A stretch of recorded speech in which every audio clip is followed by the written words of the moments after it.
Hi, I'm Dr. Gemma, and welcome back to Cognitive, the Knitting Psychology podcast.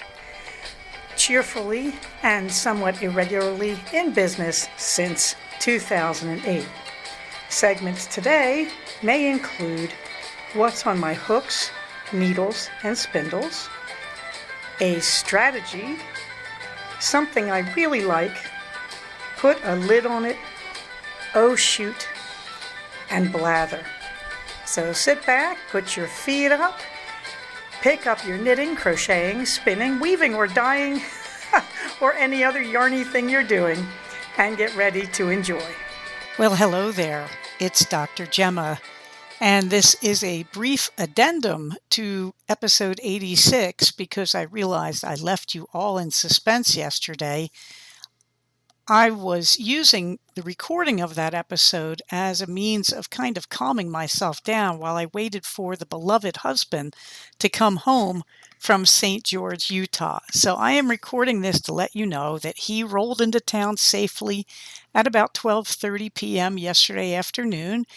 He and the Prius of Love were in fine condition. He made excellent time, and he made it all look easy. Apparently, the guy is much better at driving at high speeds across the open desert than I am. I am incredibly grateful for this fact. So he arrived safely home. Other catch-ups. What was I doing? Well, first of all, I was arranging things with Queenie. Queenie will be arriving Tuesday evening through a group called Puppy Travelers, and they just come down the exact same route that we took back and forth to Utah. The really nice thing is that I called them and got this very nice lady who kept making excuses until I finally said, "Ma'am, I'm not upset at you, and I'm not making any requests or demands. I'm not canceling or asking for a refund." And she said, "Wow, you're really nice. Most people just call me so they can fight with me." All I have to tell you is, if you're doing anything like that, you obviously aren't a regular listener to this podcast. Anyhow, this lady was really, really nice. And what happened was I called them up and I just said, "I understand your final stop is Corona, California, but if my dog is the only dog that you're transporting at that point, and your driver is just going to turn around and go back up the 15, he doesn't have to go to Corona." At which point she looked at a map and said, "Where are you?" And I told her, and she said, "Wow, Victorville would be so much easier for you." And I said, "Yes, it would. Do you think he can meet us there?" And she said, "I will talk to him." And I said, "Look, I want to make it easier for everybody that if we are his last delivery in Southern California and he's just going to turn around and go back up the 15, he certainly does not want to go all the way down to Corona, and we don't want him to." And I said, "I don't want a refund because you're making it easier for me. So I don't need part of the trip refunded. That everybody's going to win if we do this. All I want is my puppy." So we both agreed that we are both really, really nice people. And then we hung up after a kind of verbal handshake, and Queenie arrives on Tuesday evening or late afternoon, and might be Victorville, might be Corona. If it's Corona, we have already got a place to stay because I will have to see patients there the next day before I can head home on Thursday morning. If it's Victorville, we're just going to drive out and turn right around. Okay, that was Captain barking at Minerva, and that is one way to get us to put her outside. We believe she may use that as a way of getting our attention. She doesn't hurt Minerva. She will occasionally chase her till Minerva growls and swats at her or jumps out of her reach. But I'm beginning to realize that Captain also signals us in some pretty unconventional ways that she wants attention. So she and Blankets are going outside into the unbearable heat. So I have set a timer for 5 minutes and I will get them back inside. Don't anybody worry about them. Meanwhile, Queenie will be arriving Tuesday evening, and we have various options for that arrival. I have been spending my days canceling all the remnants of the trips to pick up Queenie, and everybody's being really kind and refunding money. I have to give a tip of the hat to the hotels in Utah, because I was talking about how Utah felt rather different from Southern California and Nevada, and it made me a little bit uncomfortable because it was all so squeaky clean. And I thought, I don't want to be judgmental. Why would I be uncomfortable with that? And so I feel really guilty about that because I have to tell you that all the travel people I contacted, all the hotels in Utah, have been superbly kind, refunded everything, and very understanding. So a tip of the hat. I might need some time after life in Southern California to get used to people in Utah just being nice. Okay. Meanwhile, I took the day off. When I got home Thursday, I had that day off. I got home actually Thursday morning because I flew home Wednesday. We met, the beloved and I and the beloved son. We met at a hotel in Burbank. We spent the night there. Then I took the beloved husband to the airport in Burbank and sent him on his way to St. George. So Thursday was about waiting for him to get to his hotel in St. George. And I was a little tense. So I ran the beloved son around to his events. And he has a very full day on Thursdays with 2 different swimming team events. And then also he goes to a community center and hangs out in the teen program, which we all are very fond of. They do a lot of really nice local field trips. So in the midst of that, I realized I owed the beloved husband big time. And so I took his car, which I was now driving, in and got an oil change on it, and then realized we could do some minor fixes. We changed all the air filters. We got his air conditioning fixed. His fan was broken, and they offered to just fix it for a reasonable price at Jiffy Lube. Okay, so that was what we did on Thursday. Yesterday, I was recording and was a bit nervous waiting for the hubs to drive home from Utah. So he arrived shortly after I finished the recording.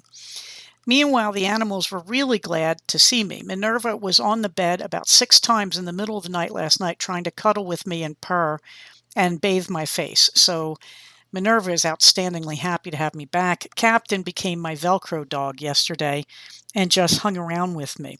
I felt really sick. I got dehydrated on the plane flights, as I typically do. It's not serious. I just get a little dried out.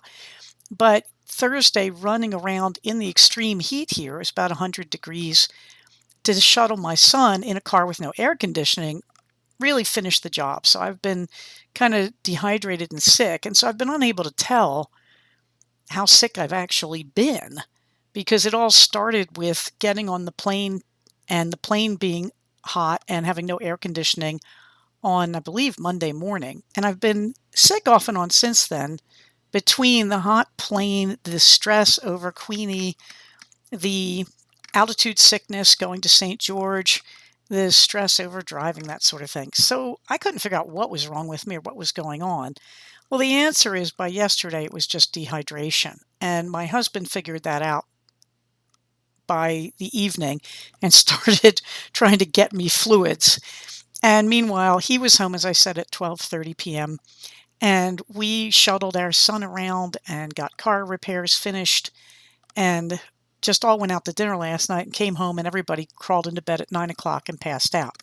The heat here is very high. It is running around 100 degrees, which isn't bad, but the nights are not cooling off. And that's where it makes a difference, that the nights are only going down to about 80 degrees. In the desert, the hot days aren't a problem. It's the hot nights that when you don't get any relief, even after dark, you have problems. So we're living in the air conditioner today. And I have today off, a Saturday. And I woke up this morning with just a sore throat. And I really think that's from talking and yelling at my son's swim meets and all that. And it'll be fine. The hero of all this is the beloved husband who really rose to the occasion. And there has been no regretting. My husband gave me a wonderful speech last night about not trying to replay the past week with alternative versions, like saying, oh, if only we had. He was really great about this. I'm really, really grateful for him. And I feel good about myself because I feel like, well, I tried my best. It all started with the American flight getting messed up, and I had no control over that. I should have known better than to try the road trip. I'm really not somebody who can drive for that many hours at high speeds. I have to say, I was unaware that the speed limits were so high now out in the open desert, which seems kind of silly, but there you have it. I think my husband, driving in the same zones, was in his glory. I think he really enjoyed pushing the Prius of Love to its best speed, whereas to me, I'm perfectly happy at 55 miles an hour all the time. At any rate, we are all home. Everybody is good. Queenie is on the way Tuesday. So hopefully in the next episode of Cognitive, you will hear about the arrival of Queenie. Also, our 30th wedding anniversary is coming up on July 25th. Right now, I'm so scattered. I believe that is a Sunday, which is nice. I will have it off. No, it's not. It's a Monday, but I will still have it off.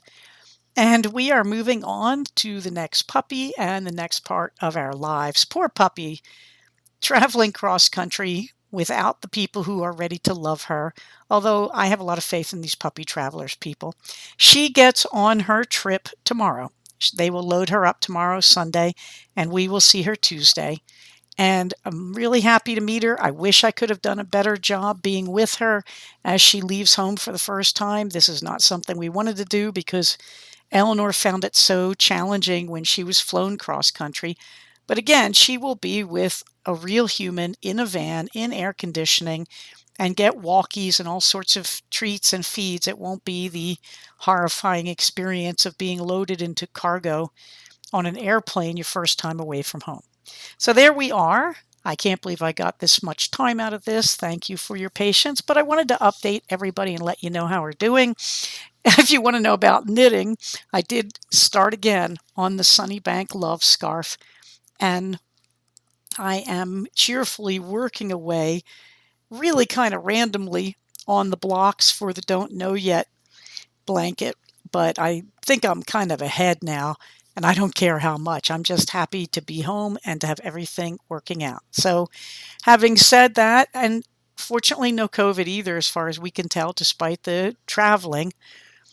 And my husband and I both were sort of marveling at Utah because nobody was masked. And it's like it never happened there, which is really kind of nice in some ways, but really kind of scary because we have COVID going crazy in Southern California right now, apparently. So, nobody's got COVID and we're happy and we're all just resting this weekend. And I have today and Sunday and Monday off. And then I get back to my normal life with a new puppy inserted into it.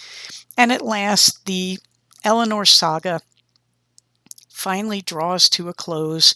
And it looks like there will be a new collie to queen it over us here at Quail Dance Ranch. So everybody, thank you so much for listening. Everybody, warm hugs.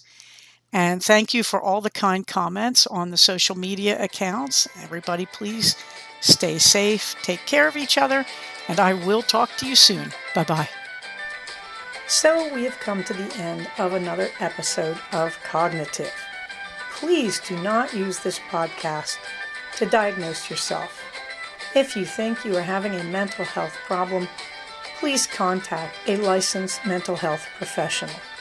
Show notes for these episodes can be found at cognitivepodcast, all one word, .blogspot.com. Episodes can be found at iTunes under the name Cognitive Podcast, but also can be found posted next to the show notes on the Blogspot page. Thank you so much for listening. Everybody, stay safe, take care of each other, and I'll talk to you soon. Bye-bye.